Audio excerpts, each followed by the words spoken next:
Bismillahirrahmanirrahim. Assalamualaikum warahmatullahi wabarakatuh. Perkenalkan, nama saya Layali Kurmatillah. Saya merupakan mahasiswa Pendidikan Kimia UIN Sunan Gunung Jati Bandung yang sedang melaksanakan praktik pengalaman lapangan sekolah dekat rumah di Madrasah Aliyah As-Sa'adah Sumedang. Nah, di mana dosen pembimbing lapangan saya adalah Ibu Sari MPD. Kemudian guru pamong saya adalah Bapak Agi Ahmad Fauzi. Di video ini adalah dokumentasi bahwa saya telah melaksanakan ujian PPL SDR di MA As-Sa'adah, tepatnya di kelas 11.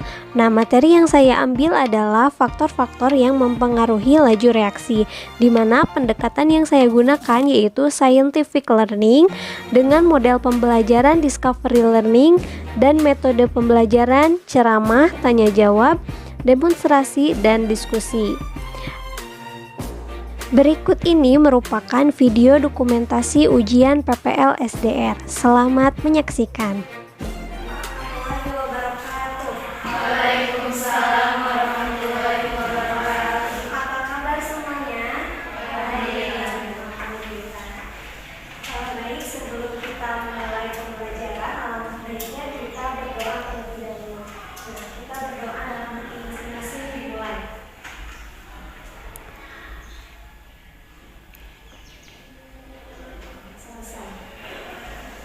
Nah, sebelum kita langsung ke pembelajaran, Ibu akan mengabsen dulu ya.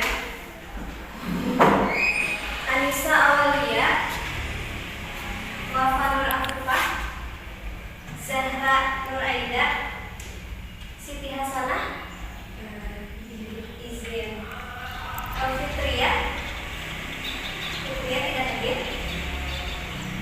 Deviana, Syifa Supriyani, Eka Sari, Dede Fitri, Hanifah, Leni, Ajeng. Alhamdulillah hari ini hanya 2 orang ya yang tidak hadir. Nah, baik. Di minggu sebelumnya kita telah membahas tentang laju reaksi. Apa ada yang masih ingat apa yang dimaksud dengan laju reaksi? Ya, Bapak, apa tuh laju reaksi? Reaksi adalah jumlah banyaknya reaksi kimia tersebut. Oke, yang lain? Ada yang bisa merumuskan laju reaksi? Rumus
Nah, coba kalian buka terlebih dahulu lembar kerja yang diberikan. Di sana ada beberapa yang harus dijawab dan diisi berdasarkan demonstrasi yang diberikan.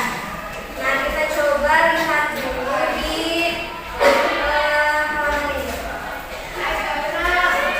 Nah, di sini ada suatu fenomena nih. Yang pertama ada gambar apa ini? Besi berkarat. Kemudian di sebelahnya kayu dibakar atau arang. Nah, dalam kehidupan sehari-hari kita sering menjumpai besi berkarat dan pembakaran kayu atau pembakaran arang. Nah, perkaratan besi merupakan contoh contoh reaksi yang berlangsung lambat. Sedangkan terbakarnya kayu atau terbakarnya arang adalah contoh reaksi yang berlangsung dengan cepat. Nah, mengapa perkaratan besi berlangsung lama sedangkan pembakaran kayu berlangsung dengan cepat? Nah, cepat atau lambatnya suatu reaksi kimia berlangsung dinamakan dengan reaksi. Oke, kita langsung saja ya ke kegiatan pertama. Coba dibuka. Coba satu orang ibu tunjuk Hanifah buat membaca simulasinya. Coba bacakan. Pernahkah kalian terjebak dalam kemacetan di lalu lintas? Hal itu biasanya terjadi pada jam-jam sibuk dan di kantor tertentu di kota-kota besar, misalnya kota Jakarta. Salah satu faktor kemacetan yaitu banyaknya mobil tidak sama dengan lebarnya jalan yang digunakan. Kemudian, Dari kedua gambar, kita dapat lihat jalan yang lenggang dengan jalan yang penuh dengan mobil, di mana gambar satu merupakan jalan yang lenggang hanya terdapat beberapa mobil dan motor. Kemudian gambar dua merupakan jalan yang padat penuh dengan mobil. Mengapa jalan yang penuh dengan mobil kesempatan untuk menyenggol mobil lain lebih besar dibandingkan jalan yang lenggang? Berikan alasannya. coba ada yang bisa memberikan alasan. Kita lihat dulu perbedaan dari gambar 1 dan gambar 2. Apa bedanya? Yang gambar satu mah nggak banyak kendaraan, Hah? gambar dua banyak sekali. Banyak sekali. Nah, untuk kemungkinan terjadinya kecelakaan memungkinkan yang mana? Gambar dua. Ya, gambar 2. Kenapa? Karena masih banyak. Karena jumlah kendaraannya lebih banyak. Nah, coba kalian buka di halaman berikutnya. Di sana ada identifikasi masalah. Nah, kalian bisa menjawabnya. Boleh di kertas 2 lembar atau di kertas di sininya juga boleh. Di sananya. Coba kalian jawab dulu. Diskusikan dengan kelompok masing-masing. Yang pertama, apa saja yang kalian ketahui dari peristiwa di atas? Coba. Jawab.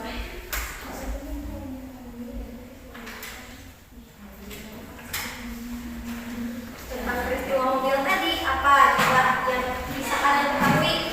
Misalnya, kalau kendaraannya sedikit, gimana? Kendaraannya banyak, gimana? Bebas lah, gimana kelompok kalian?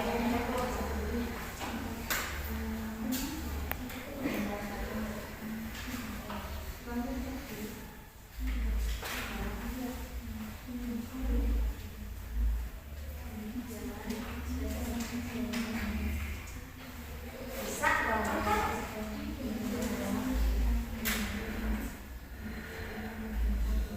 Nggak usah panjang-panjang, singkat aja, nggak apa-apa.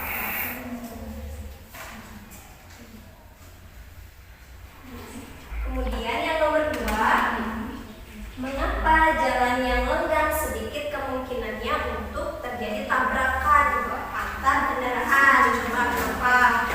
Kalau jalan yang lenggang itu kemungkinan untuk bertabrakannya sedikit. Kenapa?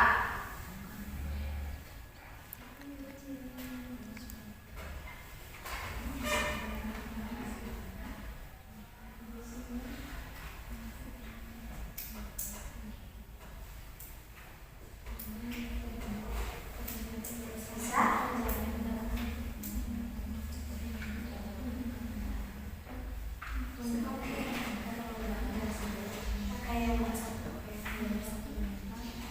Kemudian yang nomor ketiga, mengapa jalan yang padat kendaraan sering terjadi tabrakan antar kendaraan? Apa alasannya?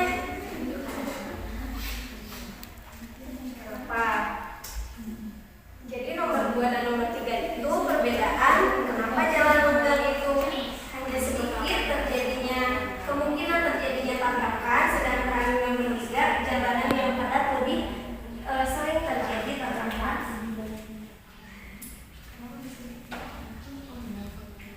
Nah kemudian nomor 4,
Nah, jadi berdasarkan waktu sebenarnya ya Kak, yang lebih cepat bereaksi ini yang botol 1. Kemudian yang ini lebih lambat bereaksinya. Tapi mungkin karena tadi kebanyakan soda kue yang ada di. Nah, seharusnya itu harus sama. Misalnya di sini soda kuenya 2 gram, di sini juga 2 gram, tapi variabel yang berbeda itu hanya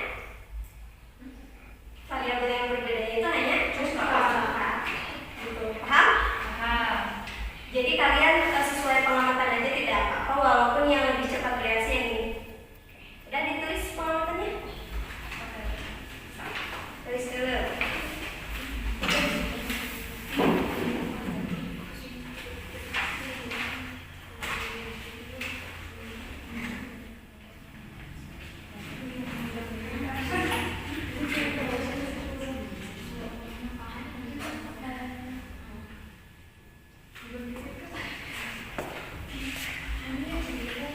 Nah, setelah kalian menuliskan prosedur kemudian data pengamatan, coba kalian tarik kesimpulan di pengolahan data.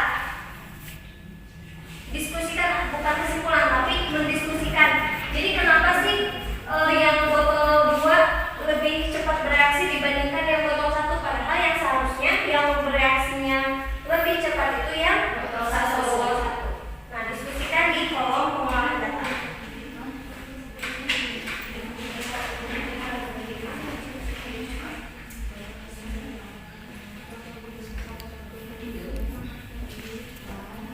Nah, tadi kemungkinan dari botol 2 lebih cepat itu mungkin soda kue yang dimasukkan terlalu banyak. Nah, kalian diskusikan di pengolahan data.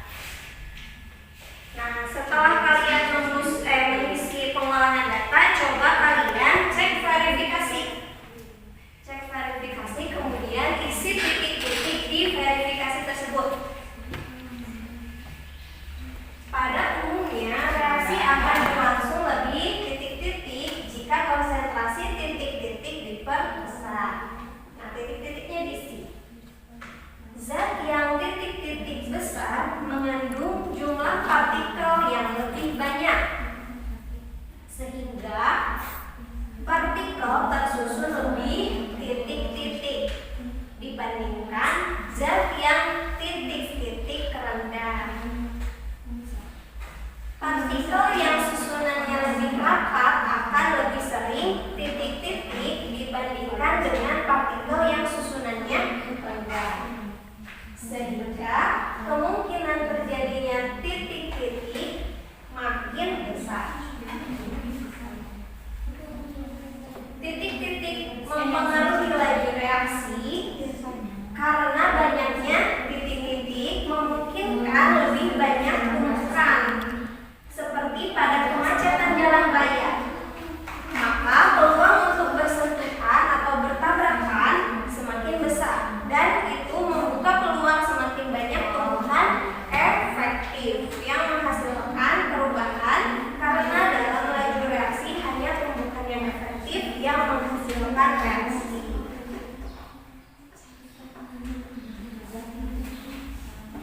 Nah, bisa kalian lihat di gambar ini, berdasarkan submikroskopik, ternyata yang konsentrasinya tinggi itu partikelnya lebih banyak. Sehingga kalau partikelnya lebih banyak gimana reaksinya? Karena lebih sering bertumbukan atau bertabrakan, seperti di jalan raya tadi. Ketika di jalan raya banyak kendaraan, maka yang lebih memungkinkan untuk terjadinya senggolan atau tabrakan yang lebih padat, sedangkan yang lebih rendah itu sedikit kemungkinan. Nah, sama dengan pengaruh konsentrasi terhadap laju reaksi. Konsentrasi yang tinggi itu jumlah partikelnya lebih banyak dibandingkan dengan konsentrasi yang rendah. Jadi ketika konsentrasinya tinggi atau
konsentrasi yang rendah partikelnya lebih sedikit, dan konsentrasi yang tinggi partikelnya lebih banyak. Pengaruhnya terhadap laju reaksi gimana?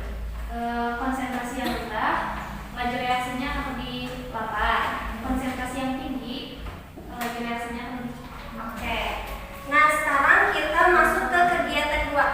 Coba buka kegiatan 2. Coba dibacakan oleh Eka, stimulasinya gimana? Baca.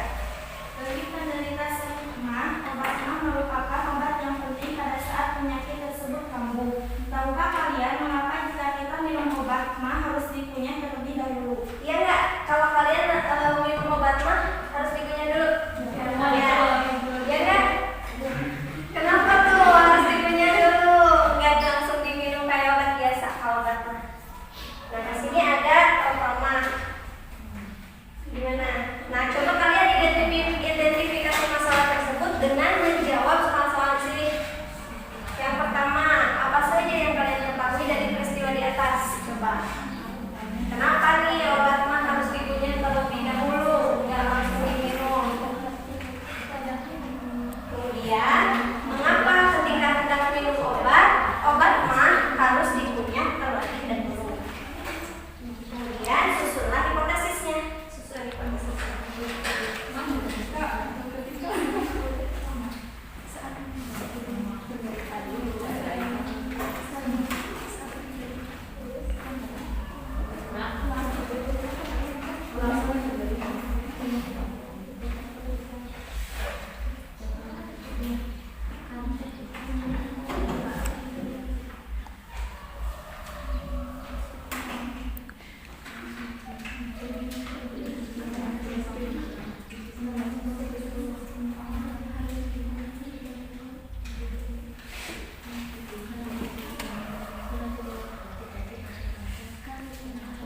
Udah bisa? Nah, coba kalian buka halaman selanjutnya, yaitu pengumpulan data. Nah, coba kalian perhatikan demonstrasi yang Ibu akan lakukan. Coba satu orang nih ke depan. Jangan lupa mulu, yang lain. Yang lain yuk ke depan, nanti Ibu yuk. Oke, buka. Nah, alat yang digunakan yang pertama ada 2 gelas air mineral, kemudian 2 set vitamin,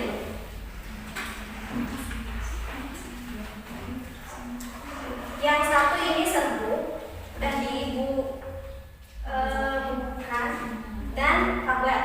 Tetapi jadi ada Apa? udah serbuk. Apa ini? Vitamin yang Ini serbuk, ini. Nah, kemudian ada batang pengaduk, 2 buah batang pengaduk, dan stopwatch. Nah, kita bagi dulu nih airnya harus sama banyak. Coba ini Pak, ini bagi 2 dulu. Harus sama banyak. Airnya harus sama banyak.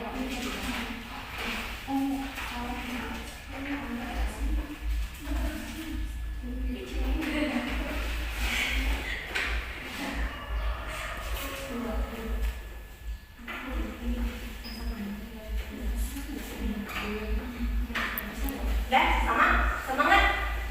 Nah, kemudian coba Hanifah nanti masukkan vitamin serbuk.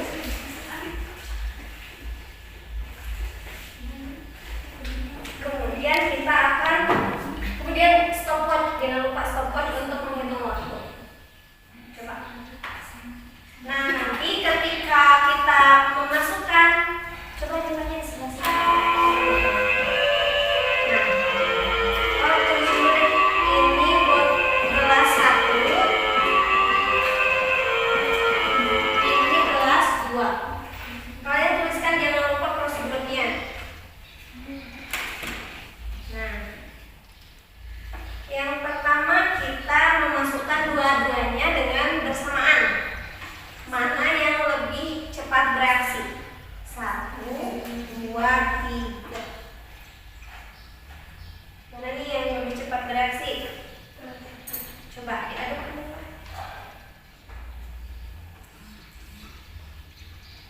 Mana nih yang lebih cepat bereaksi? Yang serbu lebih cepat. Reaksinya ditandai dengan apa? Reaksinya larut dan berubah warna berarti. Nah, berarti yang lebih cepat bereaksi adalah yang gelas satu. Nah, coba kalian tulis dulu pengamatan berdasarkan percobaan yang telah dilakukan. Tulis dulu pengamatannya. Kemudian, nah coba kalian tadi telah mengamati kalau botol air gelas 1 tadi diisi dengan vitamin serbu, ternyata lebih cepat. Kalau yang tablet reaksinya gimana? Lambat.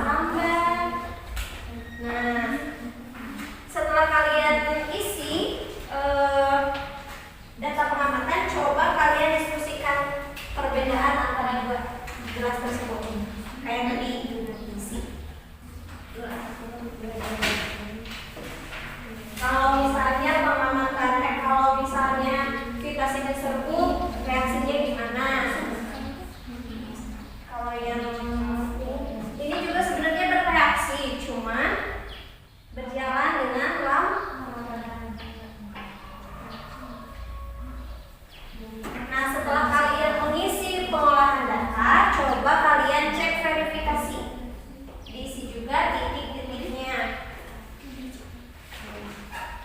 Di verifikasi, luas permukaan sentuhan antara zat-zat yang bereaksi merupakan suatu titik-titik yang mempengaruhi titik-titik reaksi. Bagi campuran reaksi yang heterogen, misalnya zat padat dan titik-titik, zat titik-titik dengan larutan, dan titik-titik macam zat cair yang tidak dapat titik-titik. Reaksi kimia dapat titik-titik jika molekul-molekul, atom-atom, atau ion-ion dari zat-zat titik-titik terlebih dahulu titik-titik. Hal ini terjadi jika antara zat-zat akan bereaksi terjadi titik-titik. Semakin titik-titik antara zat-zat yang bereaksi, semakin banyak titik-titik yang bertemukan dan semakin cepat reaksinya. Pada reaksi antara zat padat dan gas atau antara zat padat dan larutan, kontak terjadi di permukaan zat titik-titik itu. Kontak yang terjadi antara titik-titik zat cair yang tidak dapat titik-titik terjadi pada bidang batas atau antara kedua zat cair tersebut. Nah, setelah kalian mengisi verifikasi, coba tarik kesimpulan di generalisasi.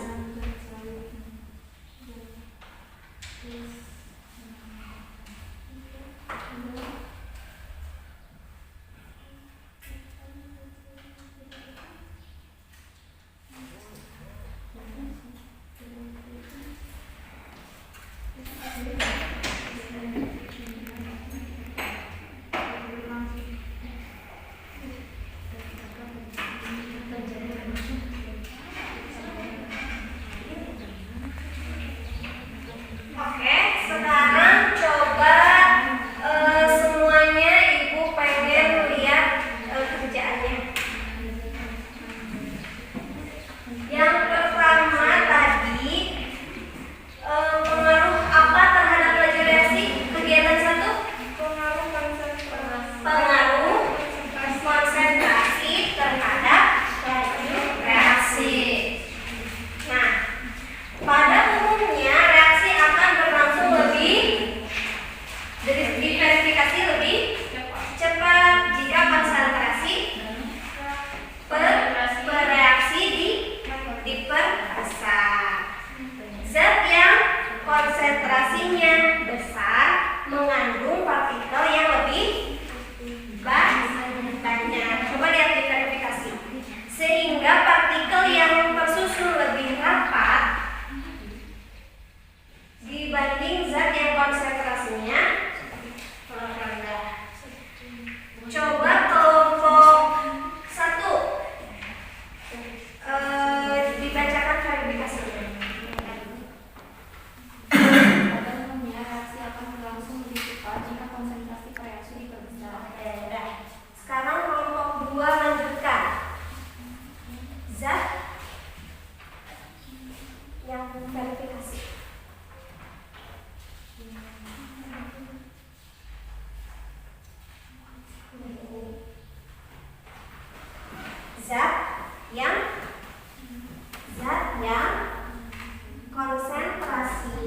besar mengandung jumlah partikel yang lebih banyak sehingga lebih apa? Dibanding dengan jumlah partikel yang konsentrasinya rendah. Coba siapa yang mau menyimpulkan dari kegiatan 1? Maju ke depan. Mau menyimpulkan kegiatan 1? Silakan, boleh ke depan. Coba samakan persepsinya ya dengan yang telah kalian diskusikan. Kesimpulan dari kegiatan 1. Kesimpulan dari kegiatan 1 itu adalah ketika semakin tinggi konsentrasi reaktan atau semakin banyak jumlah zat yang bereaksi, maka laju reaksinya juga akan semakin cepat. Kalau yang rendah gimana? Kalau lebih rendah berarti semakin kecil konsentrasi zat yang bereaksi atau reaktannya, maka laju reaksinya juga akan semakin lambat. Kenapa konsentrasi yang tinggi bisa mempercepat laju reaksi? Karena ketika konsentrasinya tinggi, otomatis partikelnya kan akan lebih rapat, sehingga akan lebih banyak partikel yang bertumbuh. Oke, baik. Terima kasih. Ajeng. Betul ya, ketika konsentrasinya tinggi, jumlah partikelnya pun lebih banyak sehingga memungkinkan terjadinya dia bertumbuhan semakin besar. Nah, coba kita buka kegiatan 2. Siapa yang mau menyimpulkan kegiatan 2? Siapa yang mau menyimpulkan kegiatan 2? Ayo. Tadi yang kegiatan 2 ini siapa yang menyimpulkan? Wafa mau? Kesimpulannya gimana? Coba tekan.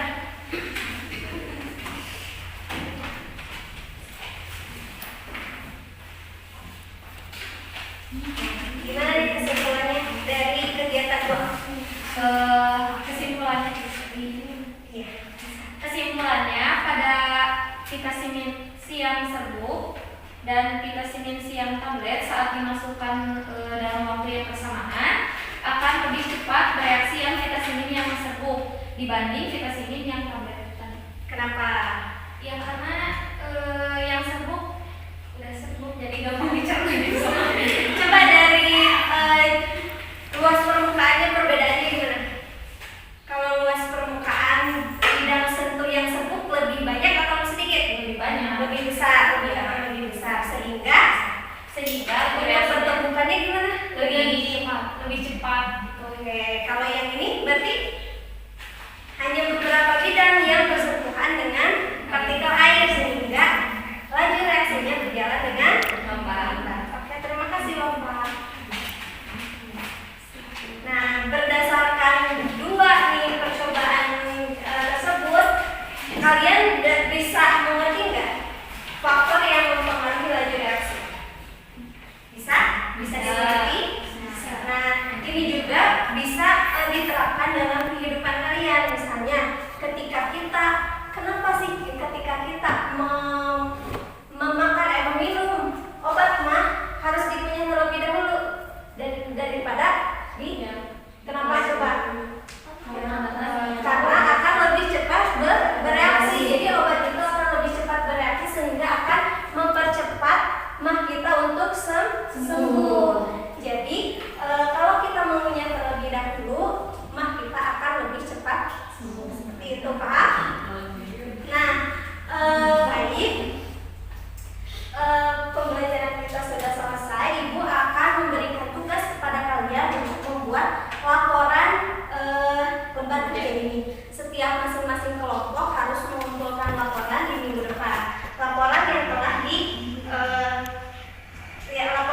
kalian isi, lembar kerja yang telah kalian isi, kalian tuangkan di laporan. Paham?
Demikian dokumentasi ujian PPL SDR yang telah saya lakukan. Mohon maaf apabila selama pembelajaran masih banyak kekurangan dan kesalahan. Sekian dan terima kasih. Wassalamualaikum warahmatullahi wabarakatuh.